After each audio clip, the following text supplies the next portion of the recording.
Hey guys, welcome to That Florida Feeling. How are you guys this week? I hope everybody had a great Thanksgiving. Thanks for everybody who participated in the late poll or question. I'm glad that we all have something to be grateful for, and I agree with Shelly about the Advil. Once you hit a certain age, it becomes your best friend. But I hope everybody had fun. I hope you did something fun or got to see people that you wanted to be around or sit at the beach and do something, just as long as you enjoyed your day. Thanks to everybody who's interacted with the Facebook, Instagram, Twitter, and TikTok pages. You guys are awesome. I'm still surprised this podcast is so successful. Thank you so much. I am thankful for each and every one of you. So today I want to do something that I did in the first year of the podcast, and that is we're going to take a road trip around Florida. And we're going to look at some small overlooked towns. Some fun towns that you either didn't know about or didn't expect to be that cool. I did an episode of this like a year ago, and I got a lot of good responses. And so I think it's time to do another road trip around the Sunshine State. And the first town I want to talk about is Stuart.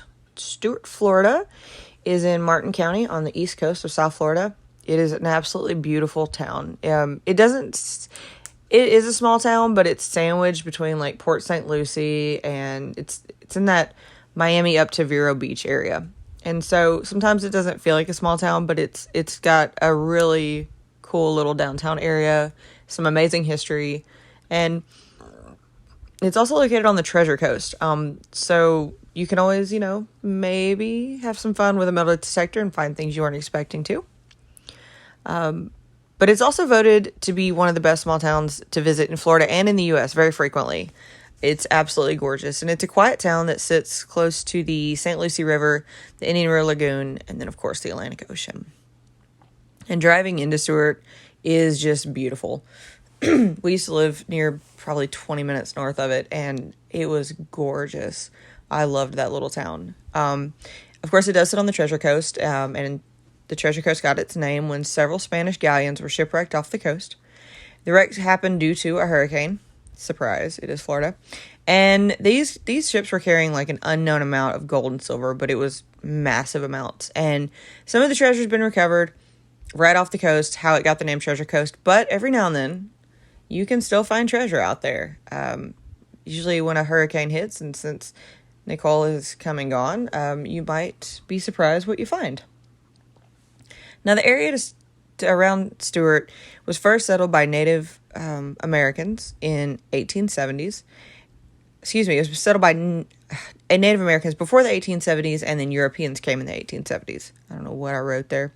The area also had a really cool U.S. life-saving station established on nearby Hutchinson Island in 1875, and it actually still stands today. It's known as Gilbert's House of Refuge.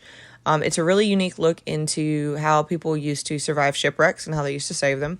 It's also notoriously haunted, and it sits on a beautiful view of the beach. So lots of good things to go and see at the House of Refuge. Now, the area wasn't originally called Stuart. It was known as Potsdam until 1895. The name actually came from a local landowner, Otto Steipman, who was from Potsdam, Germany, and he wanted to name the town in honor of his hometown. And it stayed that way, but it was officially renamed Stuart in 1985 in honor of Homer Howard Stuart Jr. He was a prominent landowner in the area and owned most land around the railroad station. And back then, the railroad station was kind of like the main central hub because, of course, that's how people got to and from and sent crops and things like that. Stuart was finally incorporated as a town in 1914 and chartered as a city in 1925. And the reason it was actually chartered as a city is because it became the actual seat of Martin County. Before that, I believe it was part of Palm Beach County. Now, the city of Stuart has a slogan, the selfish capital of the world, and it was adopted in 1957. And the reason that it was chosen is because there is a large amount of sailfish right off the shores of Martin County. And, of course, if you ever go to Stuart and you drive through, there are sailfish on everything. I didn't get it at first until I went and looked at that, and I'm like, oh, okay, that kind of makes sense. It's kind of unique, but, each city is entitled to their slogan, so selfish capital of the world. And, of course, Stuart is known for its quaint downtown area, the beautiful scenery surrounding the city, and, of course, for fishing. The city is home to many different fishing charters, boating charters, nature tours, cruises, sailing, scuba and snorkeling tours, and, of course, When you're out there, you can pretty much find a wide variety of anything you want to do. We saw bioluminescent tours for down there. We saw snorkeling and scuba diving, fishing. They'll take you out on a cruise for like 2 hours, just drive you through the lagoon. It was really cool. So if you're into something like that or you want to do something like that, Stewart's definitely the place to check it out. And the downtown is full of historic buildings that range from the 1880s to the 1940s, and it does give the town a very unique style. The Stewart Heritage Museum is a great place to go and learn about the area, or even check out the Tropical Ranch Botanical Gardens. These are the only botanical gardens in Martin County, and they are free, and they do offer some really cool tour. It's like a self-guided tour, but you can walk around and you can see all the different plants and see what they have to offer. It's really cute. It's not huge compared to other botanical gardens, but it's definitely one you want to check out. Stewart's also home to a unique landmark, Confusion Corner. Confusion Corner is actually a complicated crossing where 8 different streets intersect, and it's confusing. We drove it once and never again. I just did not know what I was doing, and I never want to do it again. Stewart also has some amazing views and plenty of places to explore on either one of its waterfronts. The small town is home to lots of personality and honestly some really great food. Some of the best seafood was in Stewart, as well as an amazing diner for breakfast. If you ever go to Stewart and you're driving on find the Flamingo Diner. It looks like a hole in the wall next to a gas station, but believe me, you will not be disappointed. That was some of the best breakfast ever.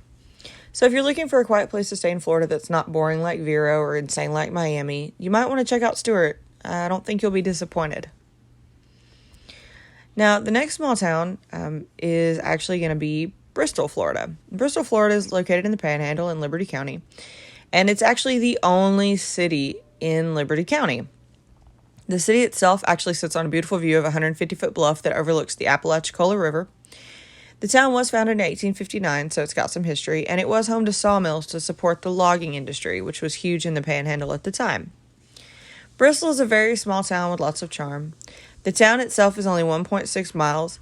The Veterans Memorial Railroad actually calls the small town home, and this is actually a really cool railroad and museum. The trains run from 11 a.m. to 3 p.m. on the second Saturday of the month.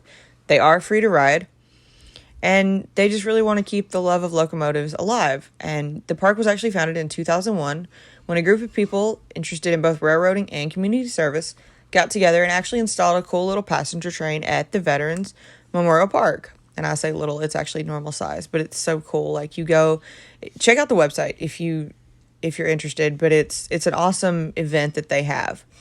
And of course, they have different passenger trains, including a coal-powered steam locomotive, which I thought was really cool. I also don't know where you still get coal at, but awesome. And the town also does a Polar Bear Express in the holiday season. They're actually selling tickets for this year. I think that would be a really cool thing to do, to take a train ride. The town also has a waterfront park on the Apalachicola River where you can take in the nature. You can enjoy boating, jet skiing, fishing, or enjoy a picnic by the river. Now, the small town of Bristol is obviously very small, but it's a very unique look into old Florida.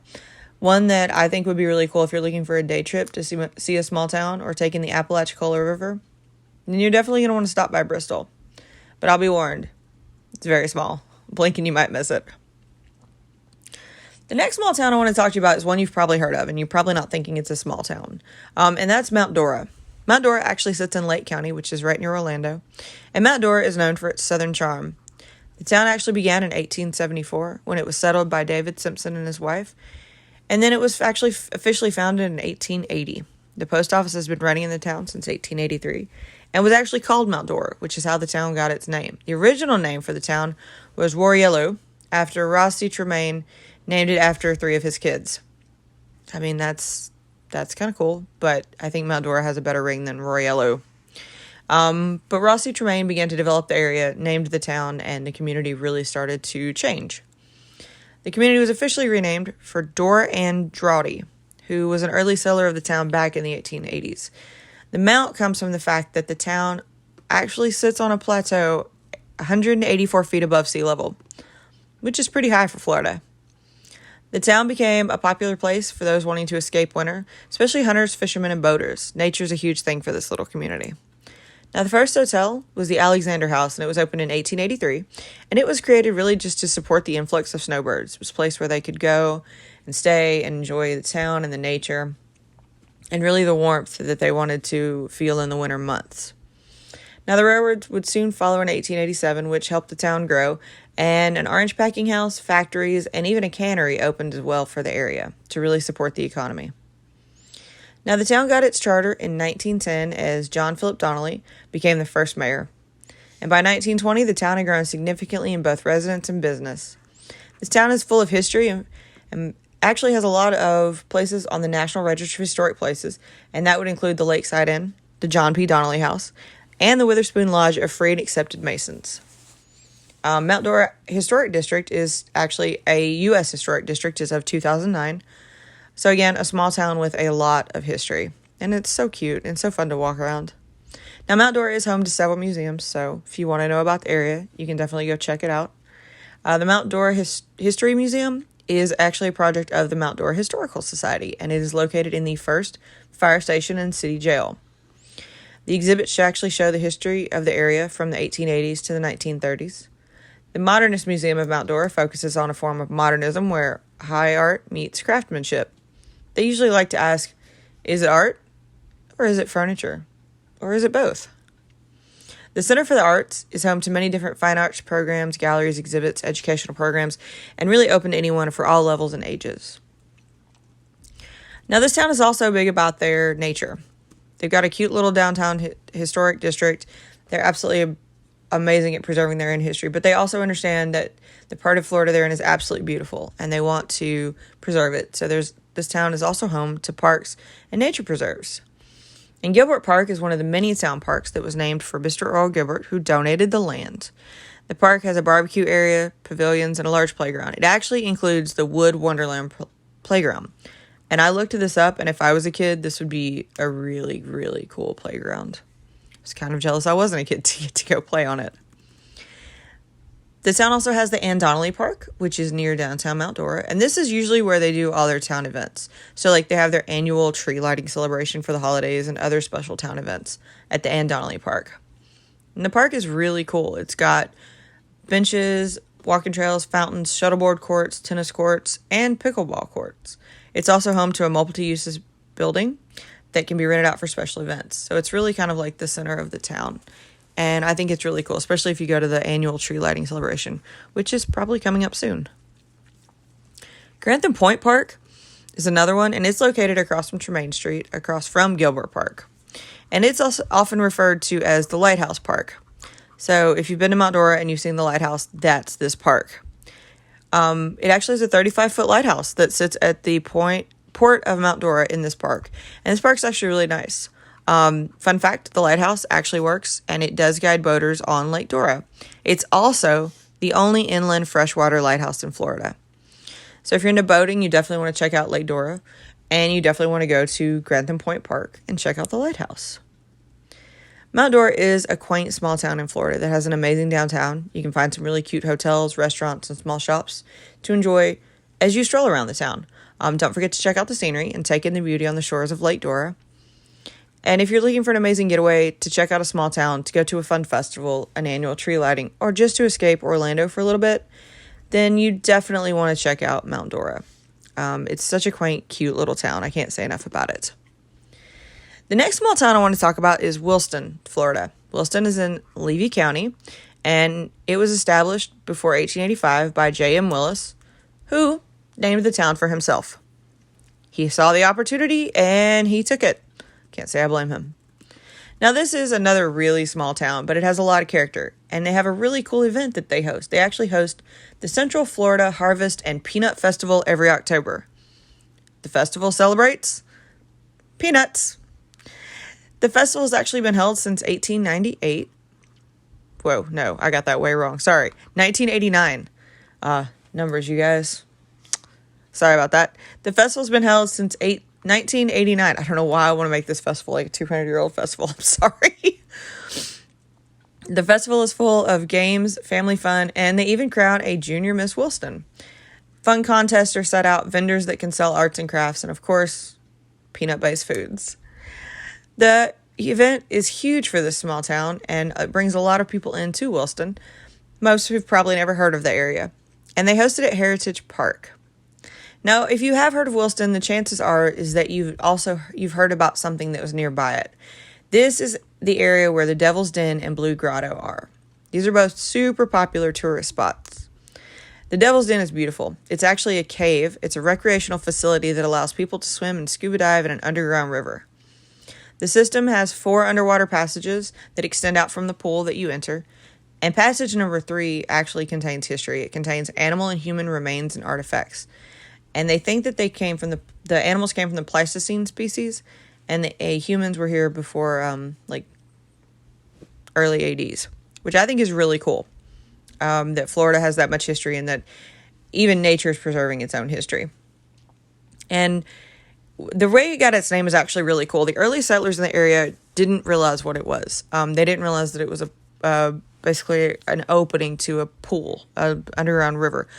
And all they would see is the steam rising from the constant 72-degree water on cold days, and they thought it was a chimney to hell, hence the name Devil's Den. Devil's Den has been open to the public since the early 1990s, and it's an amazing place to take in an underwater river and the natural beauty of the area. I definitely recommend going to Devil's Den, even if you don't scuba dive, you just want to swim. It's a unique experience. You do walk down some stairs into this pool because it is underground. And the only reason that they know it exists is because there was an opening, like a sinkhole that exposed the pool and river system. And it is absolutely gorgeous water. Definitely recommend it.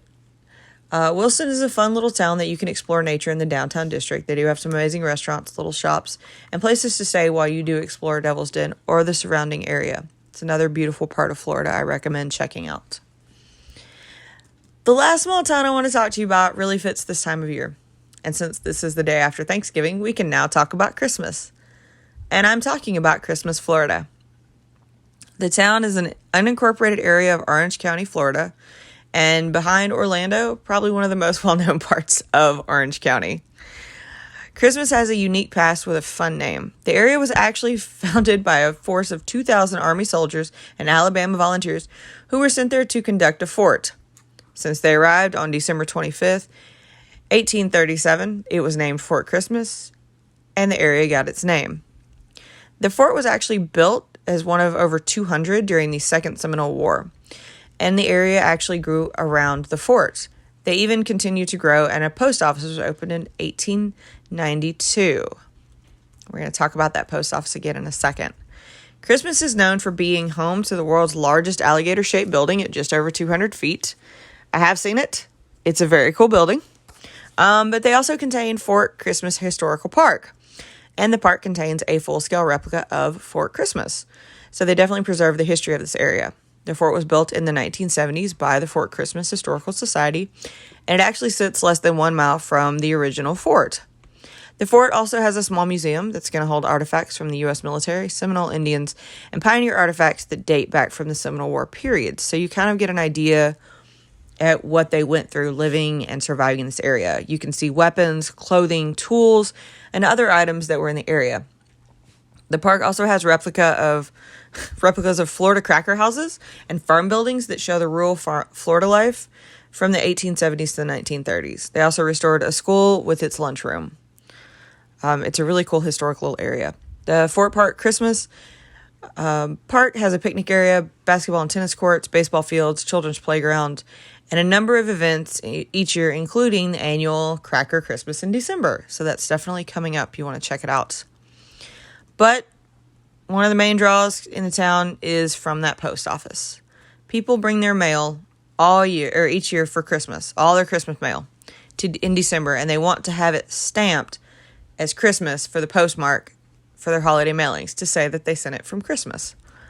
It's a really, really cool little town. The town's actually also one of the settings for John Green's 2008 novel Paper Towns. The town is also picturesque and just outside of Orlando. You actually pass through it if you drive out of Orlando on the way to the coast. It's got some beautiful scenery, and I've been to Christmas, and it's cute. There's no other way to describe it other than it's a cute little area, and they really have embraced their Christmas name. You can learn about the history of the area. You can always feel in the Christmas spirit any time of the year passing through this small town, even when it's 90,000 degrees outside. There are so many other little small towns in Florida that I didn't have time to talk to them. So since we revisited this time, we'll revisit it again. There'll be a part 3. I hope that you guys enjoyed the small towns that we've explored today.